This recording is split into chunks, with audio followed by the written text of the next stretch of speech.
to love in truth and action. Caught up by the servant Jesus, we are called ourselves into servanthood. Let this day, let us gather in praise, prayer, and song, and let our worship begin, our service once again. Hymn, sing with me the Spirit of Gentleness, Voices United 375.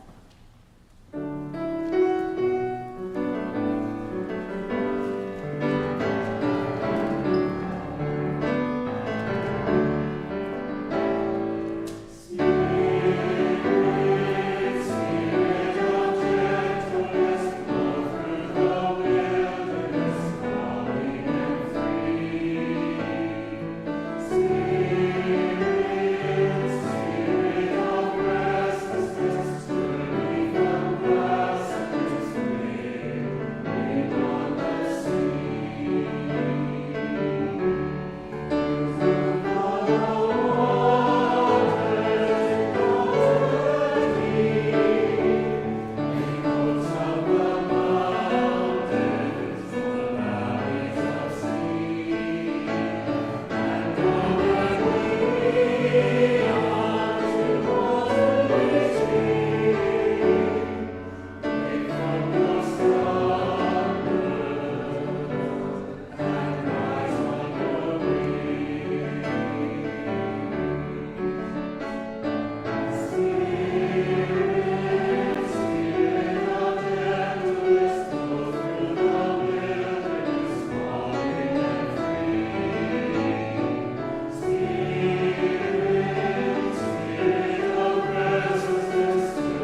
In February, Deb shared a photo with us of a woman by the name of Ronnie, who was part of the team working on ribbon skirts to making them for the Women's Memorial March.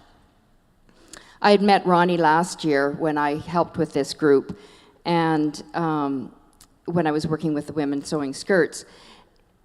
And you might remember she talked about Ronnie in terms of her kindness, and noted that she was named for Saint Veronica, who is the patron saint of kindness. And Ronnie truly is kindness personified. And she's the person who's in charge of smudging the room where all these women work to sew skirts.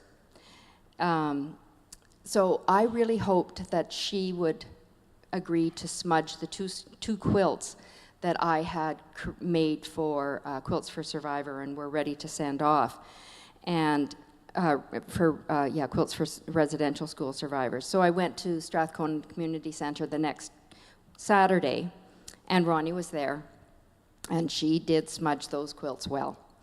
And then she gave me this, a small bundle, and in it is all the things that I need to smudge any quilts that I make for that group again.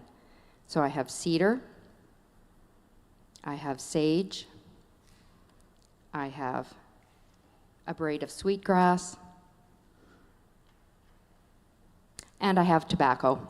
Now, Ronnie told me that the creator doesn't care what the tobacco looks like, so I was happy with that.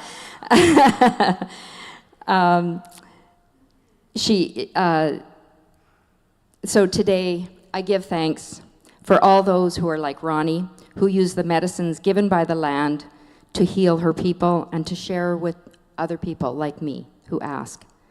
And I think of Russell Wallace, who takes the heartbeat of this land and his people and offers that music to us through Sam. And so today, as we join together on the ancestral land of the Musqueam, the Squamish, and the Tsleil-Waututh people, we give thanks for the care and stewardship that they have shown to this place that we call home. We honor them by caring for the land, the water, and each other as we work towards living in right relationship. I think I have. Oh, I need to tell you who I am, because I am neither Dave nor Deb, obviously. Yeah, anyway, so my name is Gayle Ansley, and I am one of the worship design people here and two other things. Anyway, and just welcome to worship, welcome to people online, and I'm sorry I don't do this professionally, so I'm kind of stumble through things once in a while. Announcements. So there are two announcements. One of them is kind of in the near future, so in July, starting for July and August, we will be joining with the 5 congregations, I believe it is, of Summer Spirit. So we will be traveling to different churches with different ministers preaching, and we are not here, I don't believe, until August. So don't come here in July, because we won't be here. But you can find, there are posters and there are postcards that will be going out to tell you where to go. The other is Lindsay is going to make an announcement about next weekend. So thanks very much to everyone who was at our vote 2 weeks ago to become an officially affirming congregation within the United Church of Canada. That vote passed unanimously, and now we're just in the process of sending our membership off to Affirm United, and once that has been completed, we've been invited to celebrate. It is required to celebrate once we have become affirming. So next Sunday, after service, it's going to be a spectacular service, by the way. All of your ministers, like in music and at the pulpit, they are pulling out all the stops to have an incredibly special and affirming service next Sunday. And then after the service, around 11:15, we invite you, instead of going to the hall for coffee as we usually do, we invite you to cross to the lawn of the manse. We're going to be having our Out on the Lawn event. This means we'll have some food, we'll have some vegetarian and meat tacos available for everyone, snacks, drinks, and so we invite you to come and celebrate that very special work that you've done and that very special decision that you've made with all of us, and it's going to be a really great time. So I hope that you're able to stick around after service next week for that. Thank you, Lindsay, and thank you and your team for all the hard work that you've done over the last 3 or more years to get us to this point. So that is definitely a celebration. I know there are some celebrations, some joys that we might want to recognize here today. Thank you, Gayle. I've got lots to say today. 3 things, and not all about the one thing. But first, thanks to Clif and thanks to Gayle for looking after us this morning. It's very nice to have you step in and take care of us. I'm here now to speaking on behalf of Philip Wing. I came to the front so the choir doesn't have to turn around, because they may be interested that Philip, our bass section leader, is the proud father of a new child, Thomas. And the proud mother of the child is Magdalena Howe, our granddaughter. And so the 4 grandparents, new grandparents, are all doing well, and the 2 great-grandparents are surviving adequately.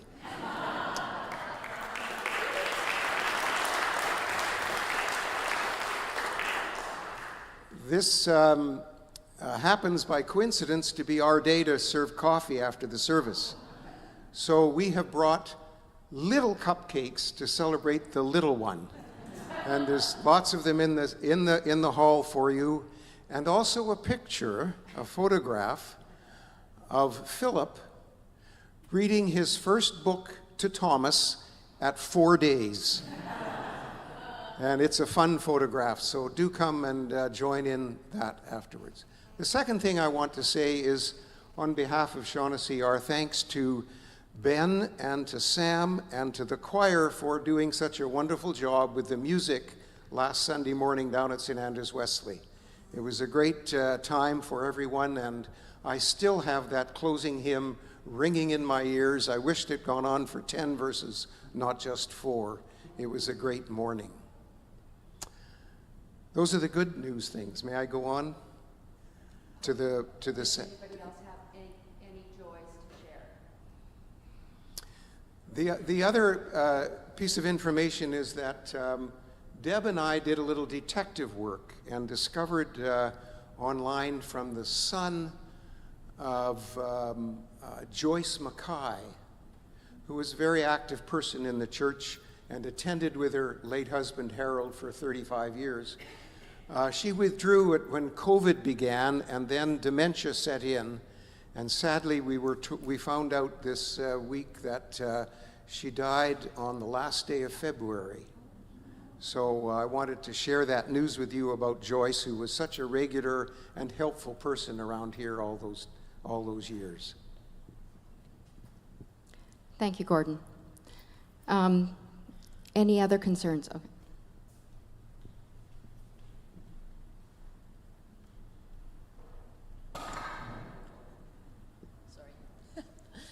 Just if people could pray for the Perrys this week, they're feeling unwell.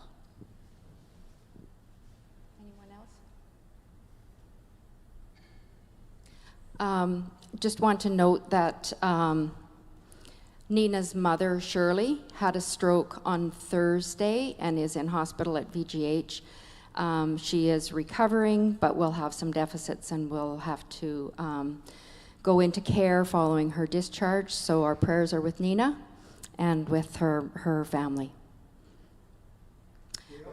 Yes. I'm clearly in the great-grandparent category because I forgot to mention that the rose up there. Oh.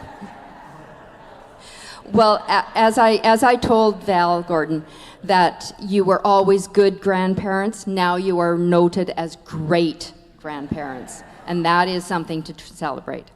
So yes, the rose is there for Thomas. So Dorothy is going to light our candle, and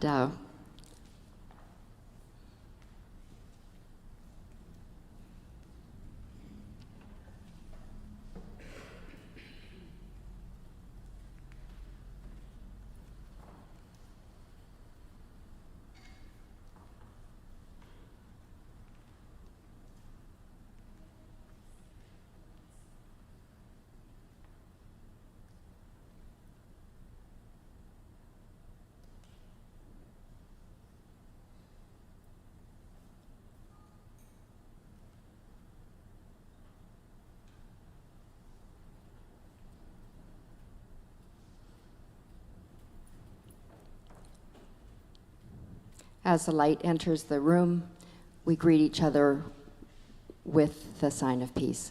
Peace be with you.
Callum.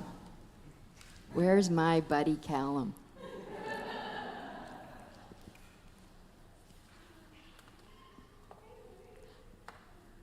He's got new overalls. Oh, they're shorts too, and new shoes. So fun. There's doggies on them. Oh, that's awesome. So, Callum, I have a question for you. Does your Nana ever say to you, Callum, I want to take you for ice cream. I'm going to take you for ice cream. And then she doesn't do that? Would she ever do that? No. Never. I know she wouldn't, that's for sure. So I just want to ask you something. Do you see something on the wall back there? Come over here. You come over here. I just want to show this. Oh, we can look at it from here. Do you see what those white things are on the wall up there? Do you know what those are? Do you have storybooks that have things like that in them, where the characters are saying things? Maybe not. Maybe not.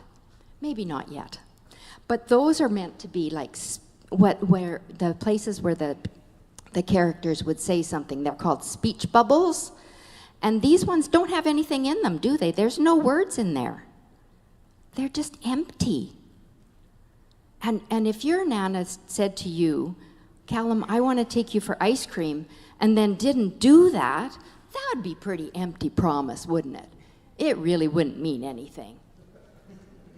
So I know. So this is hard work, I tell you. Anyway,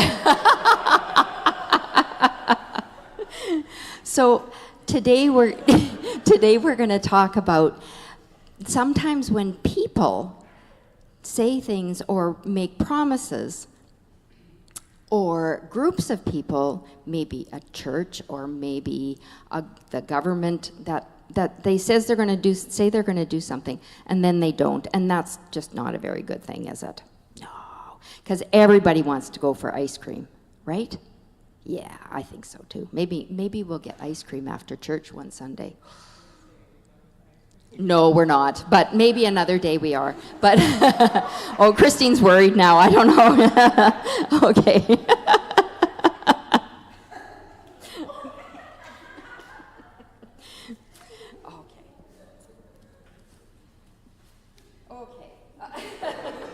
Enough of that. I think, Catherine.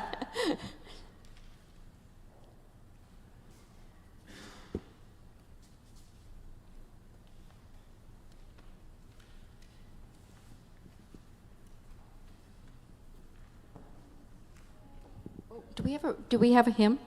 Oh, sorry, I missed the hymn. I'm sorry. That was my bad. Okay. So we have a hymn. We're going to sing In Loving Partnership. Whew. Okay. Yeah. This will all work out in the end.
Good morning.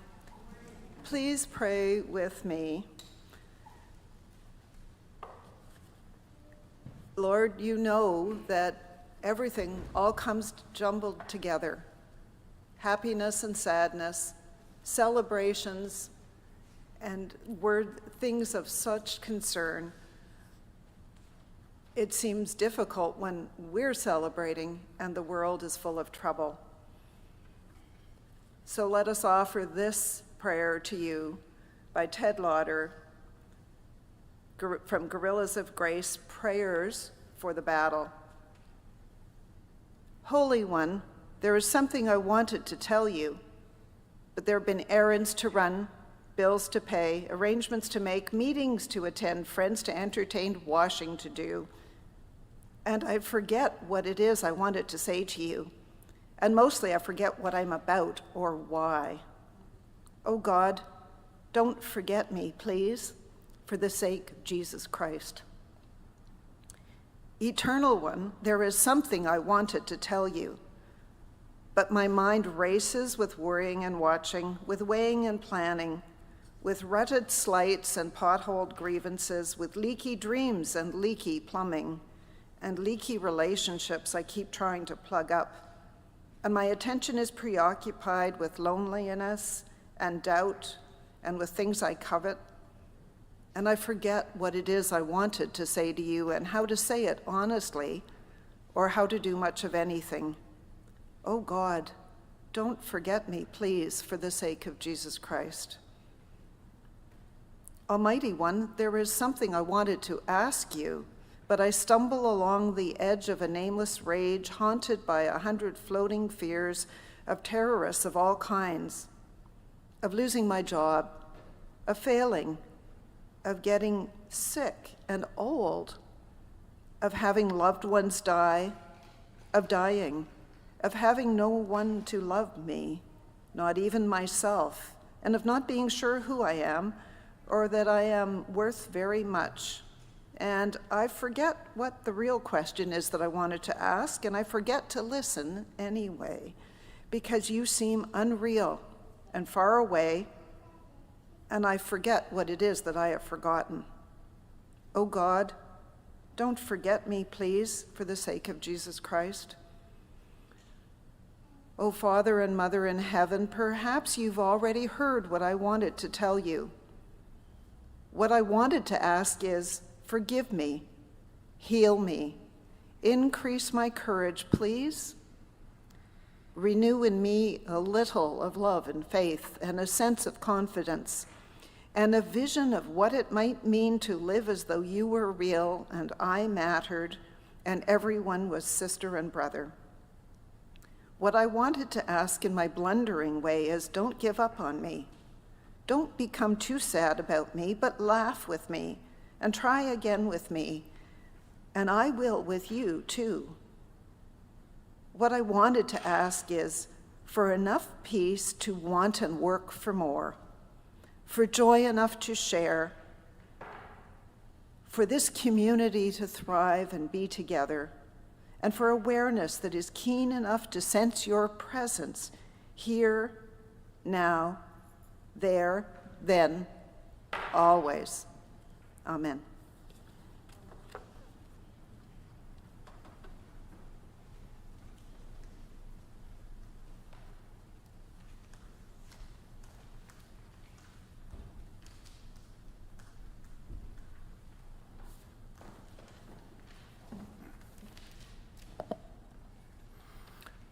Our reading this morning is from the book of John, chapter 3, verses 13 to 24. Do not be astonished, brothers and sisters, that the world hates you. We know that we have passed from death to life because we love the brothers and sisters. Whoever does not love abides in death. All who hate a brother or sister are murderers, and you know that murderers do not have eternal life abiding in them. We know love by this, that he laid down his life for us, and we ought to lay down our lives for the brothers and sisters. How does God's love abide in anyone who has the world's goods and sees a brother or sister in need and yet refuses to help? Little children, let us love not in word or speech, but in deed and truth. And by this we will know that we are from the truth and will reassure our hearts before him, whenever our hearts condemn us, for God is greater than our hearts, and he knows everything. Beloved, if our hearts do not condemn us, we have boldness before God. And we receive from him whatever we ask, because we obey his commandments and do what pleases him. And this is his commandment, that we should believe in the name of his Son, Jesus Christ, and love one another, just as he has commanded us. All who obey his commandments abide in him, and he abides in them. And by this we will know that he abides in us by the Spirit that he has given us.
Good morning.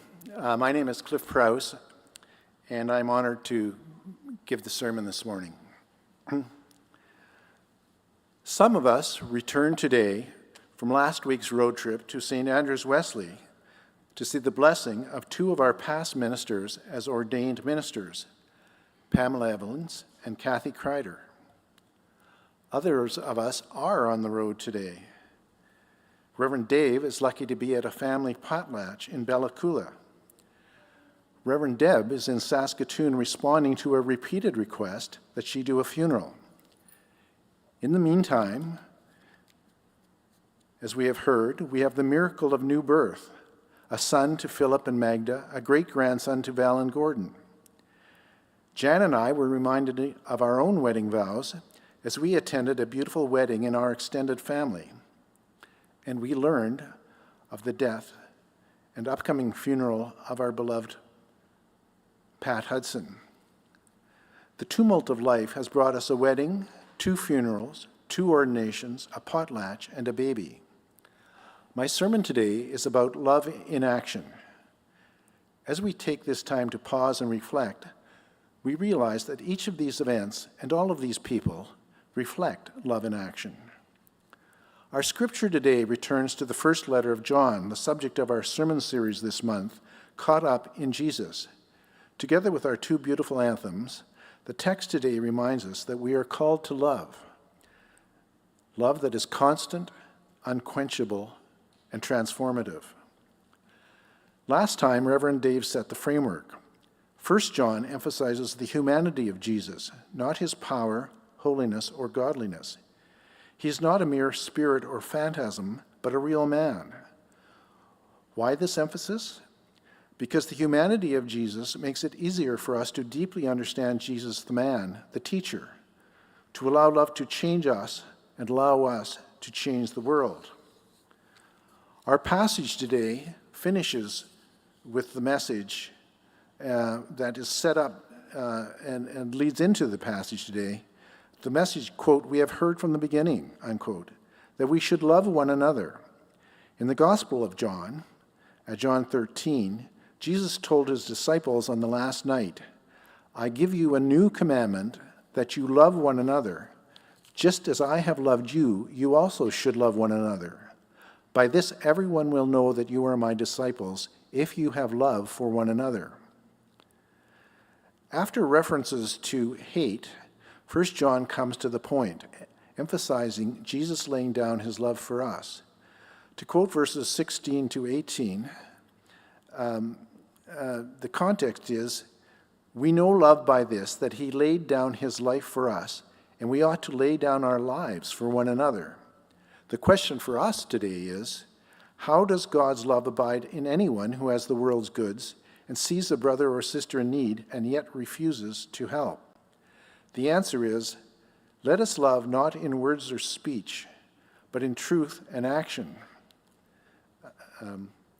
What does love in action mean for us in our day-to-day lives?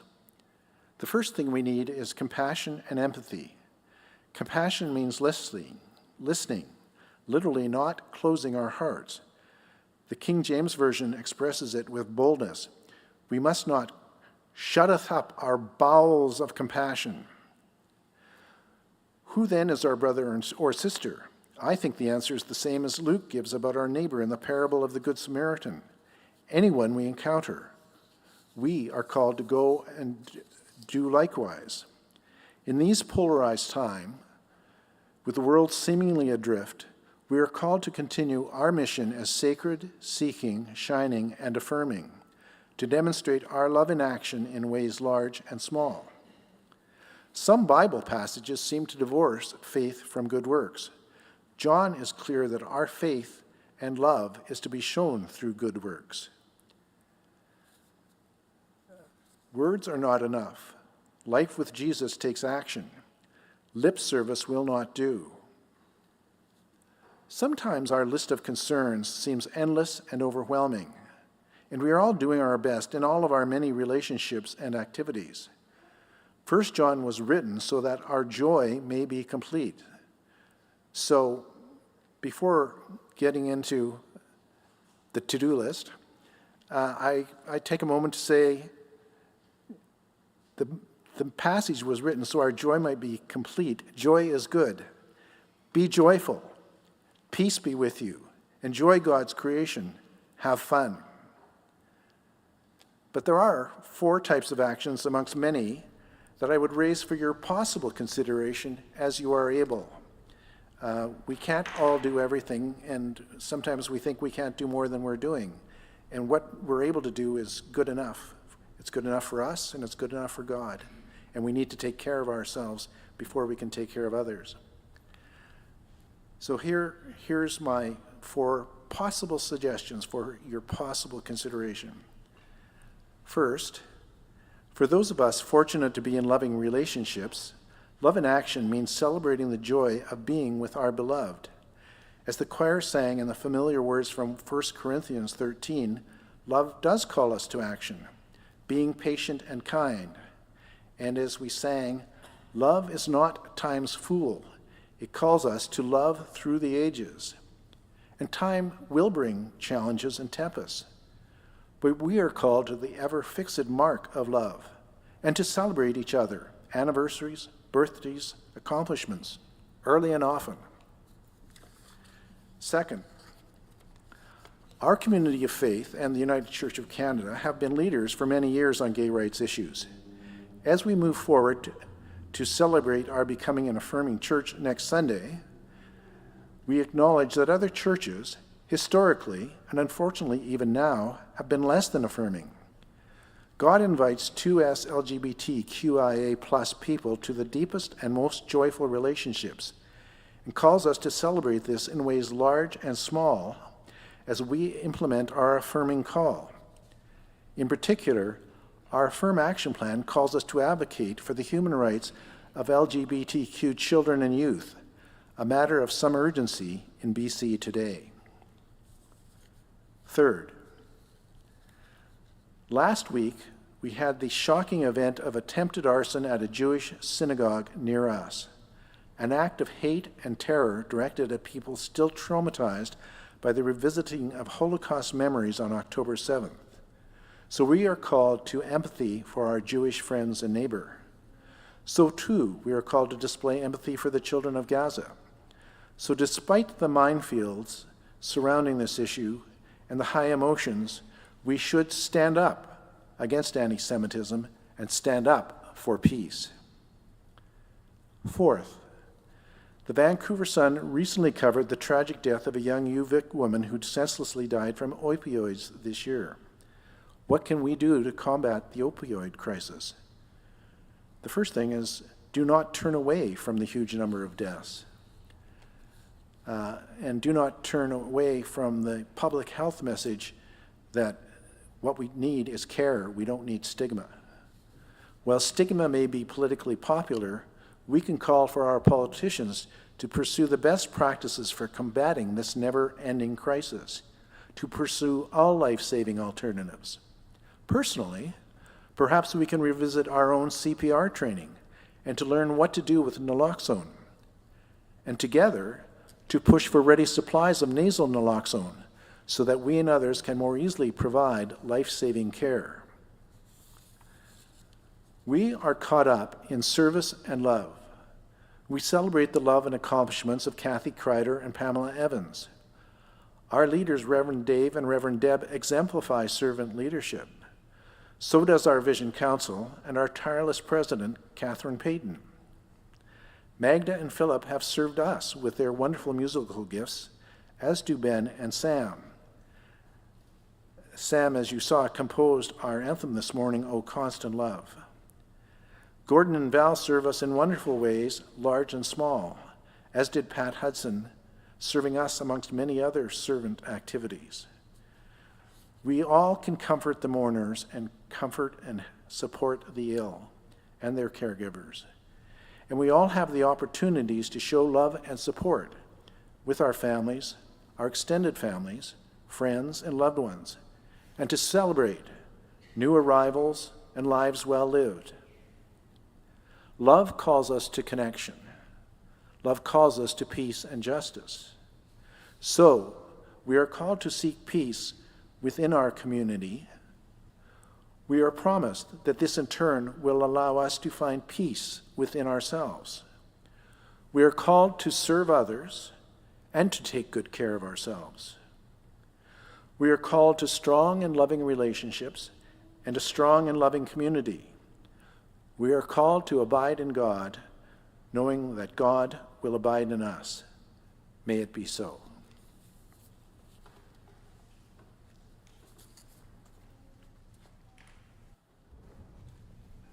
Our hymn is sent out in Jesus' name. More voices. More up.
Now go out and enjoy love in action, in God's beautiful creation and in all our loving relationships.